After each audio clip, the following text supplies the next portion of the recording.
മെയിനായിട്ടും 4 വൈറ്റമിൻസ് ആണ് കൊഴുപ്പിൽ അലിയുന്നത്. അതിപ്പം പ്രായമായ ആളുകളാണെങ്കിൽ വൈറ്റമിൻ ഇ ഭക്ഷണത്തിലൂടെ, അതായത് നാച്ചുറലി അവരുടെ ഭക്ഷണത്തിലൂടെ നമ്മുടെ ശരീരത്തിലെത്തണം. ഇതുകൊണ്ട് ഇൻഫ്ലമേഷൻസ് ഒക്കെ കുറയ്ക്കും. ഇപ്പം നമ്മുടെ സ്കിന്നിൻ്റെ കേസ് നോക്കുകയാണെങ്കിൽ മുഖത്ത് വരുന്ന ചുളിവുകൾക്കോ തിളക്കം കൂടാനോ ഒക്കെ വൈറ്റമിൻ ഇ വളരെ നല്ലതാണ്. അതുപോലെ തന്നെ ഇപ്പോൾ ഹെയറിൻ്റെ കാര്യം നോക്കുകയാണെങ്കിലും ഹെയറിന് നമ്മൾ എക്സ്റ്റേണൽ അപ്ലിക്കേഷനൊക്കെ വൈറ്റമിൻ ഇ ഉപയോഗിക്കാറുണ്ട്. അതുപോലെ തന്നെ ഷെൽഫിഷായ കക്കാഞ്ഞുണ്ട്, കല്ലുമക്കായ, അതിലൊക്കെ വൈറ്റമിൻ ഇ അടങ്ങിയിട്ടുണ്ട്. പക്ഷെ നീരിറക്കോ കാര്യങ്ങളോ ഉണ്ടെങ്കിൽ കൂടുതൽ സമയം തലയിൽ അത് പിടിപ്പിച്ച് വെക്കുന്നതും അതുപോലെ തന്നെ കുറേ കൂടുതൽ എമൗണ്ടിൽ യൂസ് ചെയ്യുന്നതൊക്കെ മാക്സിമം ഒഴിവാക്കാൻ നോക്കുക.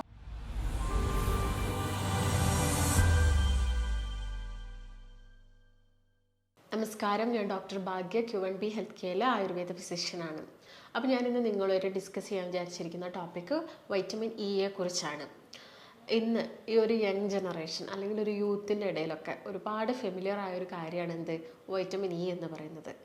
മെയിനായിട്ടും 4 വൈറ്റമിൻസ് ആണ് കൊഴുപ്പിൽ അലിയുന്നത്. Vitamin A, vitamin E, vitamin D and vitamin K. അതിൽ വൈറ്റമിൻ ഇ ഞാൻ പറഞ്ഞു ഈ യങ് ജനറേഷൻസിൽ കൂടുതലായിട്ടും അറിയുന്നത്. അതിനുള്ള കാരണം ഇപ്പം എല്ലാവരും കൂടുതലായിട്ട് സൗന്ദര്യ സംരക്ഷണത്തിനും അല്ലെങ്കിൽ ചെറുപ്പം നിലനിർത്താൻ അല്ലെങ്കിൽ ഏജിങ് പ്രോസസ്സ് കുറയ്ക്കാനൊക്കെ വേണ്ടിയിട്ട് നമ്മൾ ഒട്ടുമിക്ക പല ആളുകളും യൂസ് ചെയ്തതാണ് ഈ വൈറ്റമിൻ ഇ എന്ന് പറയുന്നത്.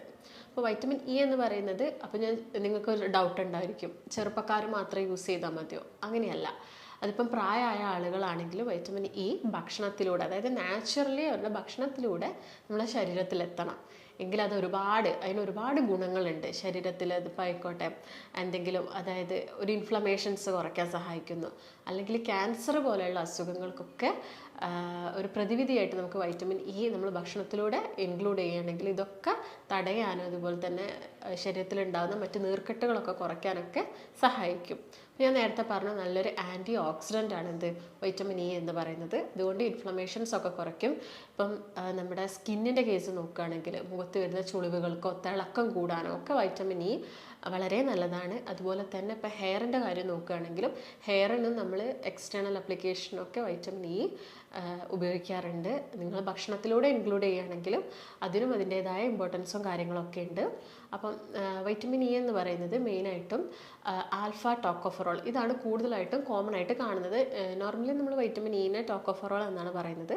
അതിൽ ആൽഫ ടോക്കോഫെറോളാണ് കൂടുതലായിട്ടും കണ്ടുവരുന്നത്. അപ്പോൾ എന്തൊക്കെ ഗുണങ്ങളാണ് വൈറ്റമിൻ ഇ നിങ്ങൾ കഴിക്കുന്ന സമയത്ത്, അല്ലെങ്കിൽ വൈറ്റമിൻ ഇ അടങ്ങിയ ഭക്ഷണം നിങ്ങൾ കഴിക്കുന്ന സമയത്ത് നമ്മുടെ ശരീരത്തിന് ഉണ്ടാവുന്നത്. അതുപോലെ തന്നെ ആളുകൾക്കുള്ളൊരു ഡൗട്ടാണ് ഇത്, വൈറ്റമിൻ ഇ ടാബ്ലറ്റ്സ് നമുക്ക് ഡയറക്റ്റ് ഷോപ്പിൽ ചെന്നിട്ട് മേടിച്ച് കഴിക്കാമോ എന്നുള്ളതൊക്കെ. അപ്പോൾ അതിനൊരുപാട് സൈഡ് എഫക്ട്സും കാര്യങ്ങളും ഒക്കെ ഉണ്ട്. അപ്പോൾ അതെന്തൊക്കെയാണെന്ന് നമുക്ക് നോക്കാം. അപ്പോൾ നമ്മുടെ ശരീരത്തിൽ കോശങ്ങൾക്ക് ദോഷം ഉണ്ടാവുന്ന അല്ലെങ്കിൽ സെൽ ഡാമേജസ് ഒക്കെ ഉണ്ടാവുന്ന മോളിക്യൂൾസ് ആണ് ഫ്രീ റാഡിക്കൽസ് എന്ന് പറയുന്നത്. അപ്പോൾ ഇത് നമ്മുടെ ശരീരത്തിൽ ഇങ്ങനെ ഉണ്ടാവുന്നുണ്ട്. പക്ഷേ ഇതൊരു പരിധിയിൽ കൂടാതെ നമ്മുടെ ശരീരം തന്നെ ആ ഒരു നോർമൽ ലെവലിൽ ഇതിനെ മെയിൻറ്റെയിൻ ചെയ്തു പോകും. പക്ഷേ വേറെ എന്തെങ്കിലും ബുദ്ധിമുട്ടുകളോ ശരീരത്തിൽ എന്തെങ്കിലും അസുഖങ്ങളൊക്കെ ഉണ്ടാകുന്ന സമയത്ത് ചിലപ്പോൾ ഈ ഫ്രീ റാഡിക്കൽസ് കൂടുതലാവും. അത് പ്രിവെൻറ്റ് ചെയ്യാൻ വേണ്ടിയിട്ട്, അല്ലെങ്കിൽ നമ്മുടെ സെൽ ഡെത്ത് ഒക്കെ പ്രിവെൻറ്റ് ചെയ്യാൻ വേണ്ടിയിട്ടാണ് നമ്മൾ വൈറ്റമിൻ ഇ ഭക്ഷണത്തിൽ ഇൻക്ലൂഡ് ചെയ്യണമെന്ന് പറയുന്നത്. അപ്പം ഇങ്ങനെ സെല്ലിൻ്റെ ഡാമേജ് സംഭവിക്കുക അല്ലെങ്കിൽ കോശങ്ങളൊക്കെ പെട്ടെന്ന് നശിച്ചു പോകുന്ന ഒരു കണ്ടീഷനിലാണ് നമ്മുടെ ശരീരത്തിൽ പല ഭാഗങ്ങളിലും ഓരോരോ ബ്ലോക്കുകൾ ഉണ്ടാകുന്നത്. അതിപ്പം ഹൃദയത്തിലേക്കായിക്കോട്ടെ മറ്റ് ഓർഗൻസിലോട്ടായിക്കോട്ടെ, ഇപ്പോൾ കിഡ്നീനെ നോക്കുകയാണെങ്കിൽ കിഡ്നിയിലോട്ടായിക്കോട്ടെ, നമ്മുടെ ശരീരത്തിൻ്റെ എല്ലാ ഭാഗങ്ങളിലും എന്തുണ്ട്, രക്തക്കുഴലുകളുണ്ട്. അപ്പോൾ ഈ രക്തക്കുഴലുകളിലൊക്കെ ബ്ലോക്ക് വന്നാൽ പലതരം അസുഖങ്ങളുണ്ടാവും. അപ്പോൾ ഇതൊക്കെ പ്രിവെൻറ്റ് ചെയ്യാൻ വേണ്ടിയിട്ടാണ് വൈറ്റമിൻ ഇ എടുക്കണമെന്ന് പറയുന്നത്. അപ്പോൾ വൈറ്റമിൻ ഇ എന്ന് പറയുന്നത് കൊഴുപ്പിൽ അലിയുന്നൊരു വൈറ്റമിനാണ്. അപ്പോൾ നിങ്ങളിത് ഇപ്പം നമ്മളെ രക്തക്കുഴലിലൊക്കെ ബ്ലോക്ക് വരിക അല്ലെങ്കിൽ ഒരു ഹൃദയാഘാതത്തിൻ്റെ ഭാഗമായിട്ട് നിങ്ങൾക്ക് ബ്ലോക്കോ കാര്യങ്ങളൊക്കെ വരുന്നുണ്ടെങ്കിൽ അത് പ്രിവെൻറ്റ് ചെയ്യാൻ എന്ത് സഹായിക്കും, വൈറ്റമിൻ ഇ സഹായിക്കും. ഇത് ഫാറ്റിൽ അലിഞ്ഞു പോകുന്നൊരു കൊഴുപ്പാണ്. അപ്പോൾ നിങ്ങൾ ഭക്ഷണത്തിലൂടെ, അതായത് നാച്ചുറലി അത് മാക്സിമം ഇൻക്ലൂഡ് ചെയ്യാൻ ശ്രദ്ധിക്കണം. അതുപോലെ തന്നെ ഇതെന്ന് പറയുന്നത് ഒരു മെംബ്രെയിൻ ആൻറ്റി ഓക്സിഡൻ്റ് ആണ്. അതായത് മെംബ്രെയിൻ എന്ന് പറയുന്നത് നമ്മുടെ RBC, നമ്മുടെ അരുണ രക്താണുക്കൾ, അതിൻ്റെ പുറത്തുള്ള മെംബ്രെയിൻ പ്രൊട്ടക്റ്റ് ചെയ്യാൻ വേണ്ടിയിട്ട് വൈറ്റമിൻ ഇ ഹെൽപ്പ് ചെയ്യും. അതായത് ഹീമോളിറ്റിക് അനീമിയയുടെ ഒക്കെ കേസ് നോക്കുകയാണെങ്കിൽ നമുക്കറിയാം RBC മെച്യൂർഡ് ആവുന്നതിന് മുമ്പ് തന്നെ അത് നശിച്ചു പോകുന്നൊരു കണ്ടീഷനാണ്. അപ്പോൾ ഇത് പ്രിവെൻറ്റ് ചെയ്യാൻ എന്ത് സഹായിക്കും, വൈറ്റമിൻ ഇ സഹായിക്കും. അതുപോലെ നിങ്ങൾക്ക് വിളർച്ച പോലെ, അതായത് അനീമിക് ഒക്കെ ഓരോരോ കണ്ടീഷൻസൊക്കെ വരുന്ന സമയത്ത് വൈറ്റമിൻ വൈറ്റമിൻ ഇ, അതായത് വൈറ്റമിൻ ഇ നിങ്ങളെ ഭക്ഷണത്തിൽ കുറയുന്ന സമയത്തും നിങ്ങൾക്ക് എന്തുണ്ടാവാം, അനീമിയ പോലുള്ള കണ്ടീഷൻസൊക്കെ വരാം. അത് നോക്കിയാലും മതി. അല്ലെങ്കിൽ ഇത് നല്ലൊരു എന്താണ്, ആൻറ്റി സ്റ്റെറിലിറ്റി വൈറ്റമിൻ ആണ്. എന്ന് വെച്ചാൽ സ്ത്രീകളുടെ കേസ് നോക്കുകയാണെങ്കിൽ അതിൽ കൂടുതൽ ഓവം പ്രൊഡ്യൂസ് ചെയ്യാൻ സഹായിക്കുന്നു, അല്ലെങ്കിൽ ബീജങ്ങളുടെ ഉൽപ്പാദനം കൂട്ടാനൊക്കെ വൈറ്റമിൻ ഇ സഹായിക്കുന്നുണ്ട്. അതോടൊപ്പം തന്നെ ഇതെന്ന് പറയുന്നത് എന്താണ്, ഒരു രോഗപ്രതിരോധ ശേഷി നമുക്ക് തരുന്നുണ്ട്.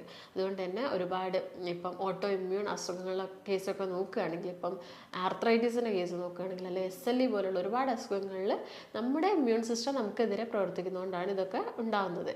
ഇങ്ങനെയുള്ള കണ്ടീഷൻസിലൊക്കെ ഇത് വൈറ്റമിൻ ഇ നമ്മുടെ ബോഡീനെ പ്രൊട്ടക്റ്റ് ചെയ്യും. അപ്പം നിങ്ങൾ ഭക്ഷണത്തിലൂടെ ഇൻക്ലൂഡ് ചെയ്യേണ്ടതാണ്. അതുപോലെ തന്നെ ഇപ്പം ഓരോരോ കോശങ്ങൾ നശിച്ചു പോയാൽ അവിടെ എന്തുണ്ടാവണം, പുതിയ പുതിയ കോശങ്ങൾ ഉണ്ടാവണം. ഇപ്പോൾ സ്കിന്നിൻ്റെ കേസൊക്കെ നോക്കുകയാണെങ്കിൽ വൈറ്റമിൻ ഇ എന്ന് പറയുന്നത് നമ്മുടെ സ്കിന്നൊക്കെ ഡാമേജ് ആകുന്ന സമയത്ത് സ്കാർസും അതുപോലെ തന്നെ ഡിസ്കളറേഷൻസ് ഒക്കെ ഉണ്ടാവാറുണ്ട്. അപ്പോൾ നമ്മൾ വൈറ്റമിൻ ഇ ഭക്ഷണത്തിലൊക്കെ ഇൻക്ലൂഡ് ചെയ്യുക. അതുപോലെ എക്സ്റ്റേണൽ അപ്ലൈ ചെയ്യുന്ന സമയത്ത് ആ ഡിസ്കളറേഷൻ കുറയ്ക്കാനും അതുപോലെ തന്നെ കൊളാജൻ ഫോർമേഷൻ ഒക്കെ ഉണ്ടാകാനൊക്കെ വൈറ്റമിൻ ഇ ഒരുപാട് സഹായിക്കുന്നുണ്ട്. അപ്പോൾ ഈ കാര്യങ്ങളൊക്കെ ശ്രദ്ധിച്ചിട്ട് വേണം നമ്മൾ വൈറ്റമിൻ ഇ ഭക്ഷണത്തിൽ ഇൻക്ലൂഡ് ചെയ്യാൻ. അതുപോലെ തന്നെ നമ്മുടെ മുടിയുടെ ആരോഗ്യത്തിന്, മുടിയുടെ വേരിൻ്റെ ആരോഗ്യം, അതായത് ആ റൂട്ടിൽ നിന്ന് തന്നെ അത് നശിച്ചു പോവാതിരിക്കാൻ വൈറ്റമിൻ ഇ ഹെൽപ്പ് ചെയ്യുന്നുണ്ട്. അപ്പം ഭക്ഷണം കഴിക്കുന്ന സമയത്ത് നിങ്ങൾ വൈറ്റമിൻ ഇ അടങ്ങിയ ഭക്ഷണങ്ങൾ ഏതൊക്കെയാണെന്ന് പ്രത്യേകം നോട്ട് ചെയ്തിട്ട് തന്നെ വേണം കഴിക്കാൻ. അതിൽ നമ്മൾ ഏതൊക്കെയാണെന്ന് നോക്കുന്ന സമയത്ത് ധാരാളമായിട്ട് തവിടുള്ള അരി, അതുപോലെ തന്നെ ഗോതമ്പ്, ഇതൊക്കെ എന്താണ്, വൈറ്റമിൻ ഇ റിച്ച് ആണ്. അപ്പോൾ ഗോതമ്പ് പൊടിപ്പിക്കുന്ന സമയത്ത് നിങ്ങൾ എന്ത് ചെയ്യണം, അത് കുറേ കാലം യൂസ് ചെയ്യാതെ, അതായത് പൊടിപ്പിച്ചിട്ട് കുറച്ച് കാലം വെച്ചിട്ട്, അതായത് കുറച്ച് അളവിൽ പൊടിപ്പിച്ച് വെക്കുക. കുറേ അളവിൽ പൊടിപ്പിച്ച് വെക്കുന്ന സമയത്ത് അത് കുറേ കാലം നമുക്ക് അതിങ്ങനെ വെക്കേണ്ടി വരും. ഈ സമയത്ത് അതിനകത്ത് വൈറ്റമിൻ ഇ ഒക്കെ നഷ്ടപ്പെടാനുള്ളൊരു ചാൻസ് ഉണ്ട്. അപ്പോൾ അത് പെട്ടെന്ന് തന്നെ യൂസ് ചെയ്യാൻ നോക്കുക. അതുപോലെ തന്നെ വൈറ്റമിൻ ഇ ഒക്കെ നമ്മുടെ ശരീരത്തിൽ കുറയുന്ന സമയത്താണ് നമുക്ക് തലയ്ക്കൊരു പിരിപിരിപ്പ്, മരവിപ്പ്, അല്ലെങ്കിൽ ഉറക്കം കുറയുന്ന ഒരു കണ്ടീഷൻസും കാര്യങ്ങളൊക്കെ വരുന്നത്. അപ്പോൾ നമ്മൾ വിചാരിക്കും പെരിഫറൽ ന്യൂറോപ്പതി പോലുള്ള കണ്ടീഷൻസിലൊക്കെ ഇങ്ങനത്തെ സിംറ്റംസ് ഒക്കെ കാണാറുണ്ട്. ചിലപ്പോൾ അത് വൈറ്റമിൻ ഇ കുറയുന്നത് കൊണ്ടും ആവാം. അപ്പോൾ നിങ്ങൾ ഭക്ഷണത്തിൽ ശ്രദ്ധിക്കുന്ന സമയത്ത് സോയാബീൻ കൂടുതലായിട്ട് കഴിക്കാൻ നോക്കുക. അതുപോലെ തന്നെ ബദാം കഴിക്കാൻ നോക്കുക. ഈ വൈറ്റമിൻ ഇ നിങ്ങൾ കഴിക്കുന്നതിലൂടെ LDL കൊളസ്ട്രോൾ, അതായത് ചീത്ത കൊളസ്ട്രോളിൻ്റെ ഓക്സിഡേഷൻ പ്രോസസ്സും അത് കുറയ്ക്കും. അതുകൊണ്ട് തന്നെ ചീത്ത കൊളസ്ട്രോൾ കൂടുതലായിട്ട് നമ്മുടെ ശരീരത്തിൽ ഉണ്ടാവില്ല. അതുപോലെ തന്നെ ബ്ലോക്കുകളൊക്കെ അത് ഒഴിവാക്കുകയും ചെയ്യും. അപ്പോൾ നിങ്ങൾ മാക്സിമം ഇങ്ങനെയുള്ള ഭക്ഷണം, സോയാബീൻ നിങ്ങൾക്ക് ഭക്ഷണത്തിൽ ഇൻക്ലൂഡ് ചെയ്യാം. അതുപോലെ തന്നെ ബദാം കഴിക്കാം. ഡെയിലി ഒരു 8 to 10 ബദാംസ് നിങ്ങൾക്ക് കഴിക്കാം. കപ്പലണ്ടി കഴിക്കാം, നിങ്ങൾക്ക് ഒരു പിടി കപ്പലണ്ടി കഴിക്കാം.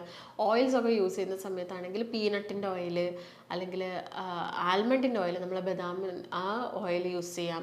അല്ലെങ്കിൽ സൺഫ്ലവർ ഓയിൽ കൂടുതലായിട്ട് കുക്ക് ചെയ്യുന്ന സമയത്ത് സൺഫ്ലവർ ഓയിൽ യൂസ് ചെയ്യുക. ഇനിയിപ്പം ഓയിലായിട്ട് കിട്ടുന്നില്ലെങ്കിൽ സൺഫ്ലവറിൻ്റെ സീഡ് നിങ്ങൾക്ക് പൊടിച്ചിട്ട് ഡെയിലി മോർണിംഗ്സ് ഒക്കെ ഒരു ടീസ്പൂണൊക്കെ എടുക്കുന്നത് വൈറ്റമിൻ ഇ വർദ്ധിപ്പിക്കാൻ സഹായിക്കും. അതുപോലെ തന്നെ ഇപ്പം വെജിറ്റബിൾസ് ഒക്കെ നോക്കുന്ന സമയത്താണെങ്കിൽ ലെറ്റ്യൂസ് നമുക്ക് സാലഡ്സ് ഒക്കെ ആയിട്ട് യൂസ് ചെയ്യാം. അതുപോലെ തന്നെ ബ്രൊക്കോളിയിൽ വൈറ്റമിൻ ഇ ഉണ്ട്, ക്യാപ്സിക്കത്തിൽ ഒരുപാട് വൈറ്റമിൻ ഇ ഉണ്ട്. ഫ്രൂട്ട്സ് ഒക്കെ നോക്കുകയാണെങ്കിൽ അവാക്കാഡോ പോലുള്ള ഫ്രൂട്ട്സിൽ ഒരുപാട് വൈറ്റമിൻ ഇ ഉണ്ട്. അതുകൊണ്ട് തന്നെ നമ്മുടെ രക്തക്കുഴലിൻ്റെ ഹെൽത്തിന്, അതായത് ആ ഒരു ഇലാസ്റ്റിസിറ്റി ഒക്കെ നിലനിർത്താൻ, രക്തക്കുഴലിൻ്റെ ഇലാസ്റ്റിസിറ്റി ഒക്കെ നിലനിർത്താൻ, അല്ലെങ്കിൽ അതിലെ ഇലാസ്റ്റിൻ, കൊളാജൻ അല്ലെങ്കിൽ മസിൽസിൻ്റെ ഒക്കെ ഹെൽത്ത് മെയിൻറ്റെയിൻ ചെയ്യാൻ വേണ്ടിയിട്ട് വൈറ്റമിൻ ഇ ഒരുപാട് ഹെൽപ്പ് ചെയ്യുന്നുണ്ട്. അപ്പോൾ ഇതൊക്കെ ഭക്ഷണത്തിൽ ഇൻക്ലൂഡ് ചെയ്യുക. അതോടൊപ്പം തന്നെ നിങ്ങൾക്ക് മുട്ടയിൽ വൈറ്റമിൻ ഇ ഉണ്ട്, കൂണിൽ വൈറ്റമിൻ ഇ ഉണ്ട്. അങ്ങനെ ഒരുപാട് ഭക്ഷണത്തിൽ വൈറ്റമിൻ ഇ അടങ്ങിയിട്ടുണ്ട്. അതുപോലെ തന്നെ ഷെൽഫിഷായ കക്കാഞ്ഞുണ്ട്, കല്ലുമക്കായ, അതിലൊക്കെ വൈറ്റമിൻ ഇ അടങ്ങിയിട്ടുണ്ട്. അപ്പോൾ നമ്മളെ ഹെൽത്ത് കണ്ടീഷൻസും കൂടി നോക്കിയിട്ട്, അതായത് ഇപ്പോൾ കൊളസ്ട്രോളോ ബുദ്ധിമുട്ടോ യൂറിക് ആസിഡിൻ്റെ പ്രശ്നങ്ങളോ ഒക്കെ ഉണ്ടെങ്കിൽ അതൊക്കെ നോക്കിയിട്ട് വേണം നിങ്ങൾ ഭക്ഷണം ഇൻക്ലൂഡ് ചെയ്യാൻ. അല്ലെങ്കിൽ വീക്കിലി വൺസോ അല്ലെങ്കിൽ 2 ആഴ്ച കൂടുമ്പോൾ 1-2 ദിവസമൊക്കെ വൈറ്റമിൻ ഇ അടങ്ങിയ ഭക്ഷണങ്ങൾ നിങ്ങളുടെ ഡയറ്റിൽ ഇൻക്ലൂഡ് ചെയ്യാൻ മാക്സിമം ശ്രദ്ധിക്കുക. അതുപോലെ തന്നെ വൈറ്റമിൻ ഇ ടാബ്ലറ്റ്സ് നിങ്ങൾ കടയിൽ നിന്ന് മേടിച്ച് കഴിക്കുന്ന സമയത്ത് വളരെയധികം ശ്രദ്ധിക്കണം. അത് നമ്മുടെ ഹൃദയത്തിൻ്റെ ആരോഗ്യത്തിനൊന്നും അത്ര നല്ലതല്ല. അതുപോലെ ഒരു ഡോക്ടറുടെ നിർദ്ദേശം ഇല്ലാതെ അത് കഴിക്കാനും പാടില്ല. അതായത് ഒരു ആൻറ്റി കൊയാഗുലൻ മെഡിസിൻസ് ഒക്കെ എടുക്കുന്ന ആളുകൾ ഈ വൈറ്റമിൻ ഇ ടാബ്ലറ്റ് എടുക്കുന്നത് ശരീരത്തിന് അത്ര നല്ലതല്ല. അതുപോലെ ഒരു പ്രഗ്നൻസി, ഒരു ലേഡിയൊക്കെ ആണെങ്കിൽ, ഒരു പ്രഗ്നൻറ്റ് ലേഡിയൊക്കെ ആകുന്ന സമയത്ത് ഒരു 4th മന്തിലൊക്കെ ഈ ടാബ്ലറ്റ്സും കാര്യങ്ങളൊന്നും ഇൻറ്റേർണലി എടുക്കുന്നത്, അതായത് നമ്മൾ കഴിക്കുന്ന ഇതുണ്ടെങ്കിൽ അത് ഒഴിവാക്കാൻ നോക്കണം. കുഞ്ഞിൻ്റെ ഹൃദയത്തിന് വരെ അത് തകരാറിലാക്കും. നിങ്ങൾക്ക് എക്സ്റ്റേണലി അപ്ലൈ ചെയ്യാം. ഇപ്പോൾ സ്കിന്നിൻ്റെ കേസ് നോക്കുകയാണെങ്കിൽ, ഇപ്പം ഓവർ ഡ്രൈ ആയിട്ടുള്ള സ്കിന്നൊക്കെ ഉള്ള ആളുകളാണെങ്കിൽ വൈറ്റമിൻ ഇയും ഒലിവ് ഓയിലോ അല്ലെങ്കിൽ നിങ്ങളുടെ ഗ്ലിസറിനോ എന്താണോ അല്ലെങ്കിൽ വാസലിനോ ഒക്കെ മിക്സ് ചെയ്തിട്ട് നിങ്ങൾക്ക് ചെയ്ത് പുറത്ത് അപ്ലൈ ചെയ്യാവുന്നതാണ്. ഇപ്പോൾ ഹെയറിൻ്റെ കേസ് നോക്കുകയാണെങ്കിൽ നിങ്ങൾക്ക് കൂടുതലായിട്ടും വെർജിൻ കോക്കനട്ട് ഓയിൽ ആണെങ്കിൽ നിങ്ങൾ യൂസ് ചെയ്യുന്നതെങ്കിൽ അതിൽ നിങ്ങൾക്ക് വൈറ്റമിൻ ഇ ഒരു ക്യാപ്സ്യൂളൊക്കെ പൊട്ടിച്ച് മിക്സ് ആക്കിയിട്ട് തലയിൽ അപ്ലൈ ചെയ്യാം. പക്ഷേ നീരിറക്കോ കാര്യങ്ങളോ ഉണ്ടെങ്കിൽ കൂടുതൽ സമയം തലയിൽ അത് പിടിപ്പിച്ച് വെക്കുന്നതും അതുപോലെ തന്നെ കുറേ കൂടുതൽ എമൗണ്ടിൽ യൂസ് ചെയ്യുന്നതൊക്കെ മാക്സിമം ഒഴിവാക്കാൻ നോക്കുക. അപ്പോൾ ഇതൊക്കെ തന്നെയാണ് വൈറ്റമിൻ ഇയുടെ പ്രധാന ഗുണങ്ങൾ എന്ന് പറയുന്നത്. അപ്പം അത് കഴിക്കുന്ന സമയത്തും അപ്ലൈ ചെയ്യുന്ന സമയത്തൊക്കെ അതിൻ്റേതായ ഒരു ലിമിറ്റായിട്ടുള്ള ഒരു എണ്ണം ഉപയോഗിച്ച് മാത്രം യൂസ് ചെയ്യാൻ നോക്കുക. അപ്പോൾ നിങ്ങൾക്ക് എന്തെങ്കിലും സംശയങ്ങളോ കാര്യങ്ങളോ ഉണ്ടെങ്കിൽ താഴെ കാണുന്ന നമ്പറുമായിട്ട് ബന്ധപ്പെടുക. നമുക്ക് മറ്റൊരു നല്ല ഹെൽത്ത് വീഡിയോ ആയിട്ട് വീണ്ടും കാണാം. നന്ദി.